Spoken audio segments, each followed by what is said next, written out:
ഇന്ന് ഒരു വലിയ റാലി ബി.ജെ.പിയുടെ ഹെഡ്ക്വാർട്ടേഴ്സിലേക്ക് ആഹ്വാനം ചെയ്തിരിക്കുകയാണ് അരവിന്ദ് കെജ്രിവാൾ നേതൃത്വം നൽകുന്ന ആം ആദ്മിയുടെ റാലി ബി.ജെ.പി ഓഫീസിലേക്ക് എത്തുകയാണ് എങ്കിൽ അതിനെ തടയുമെന്ന് ബി.ജെ.പിയുടെ സംസ്ഥാന ഘടകവും അറിയിച്ചു കഴിഞ്ഞിരിക്കുന്നു.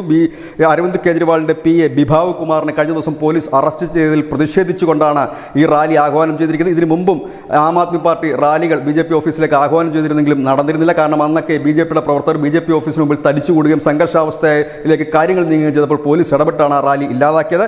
ഏതായാലും പോലീസ് വലിയ ശക്തമായി തന്നെ നിലയുറപ്പിച്ചിട്ടുണ്ട്. കാരണം ഈ ആം ആദ്മിയുടെ ബി.ജെ.പിയുടെ ഓഫീസ് തമ്മിൽ വലിയ ദൂരമില്ല. അതിനിടയിൽ പോലീസ് വളരെ ശക്തമായ ഒരു ബന്ധവും തീർത്തിട്ടുണ്ട്.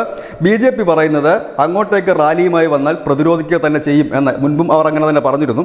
ഏതായാലും ഈ അറസ്റ്റിന്, അതായത് അവരുടെ വനിതാ MP ക്രൂരമായി മർദ്ദിച്ച അരവിന്ദ് കെജ്രിവാളിൻ്റെ PA ബിഭാവ് കുമാറിനെ അറസ്റ്റ് ചെയ്തതിൽ പ്രതിഷേധിച്ചാണ് അരവിന്ദ് കെജ്രിവാളിൻ്റെ നേതൃത്വത്തിലുള്ള March. News desk news India Malayalam.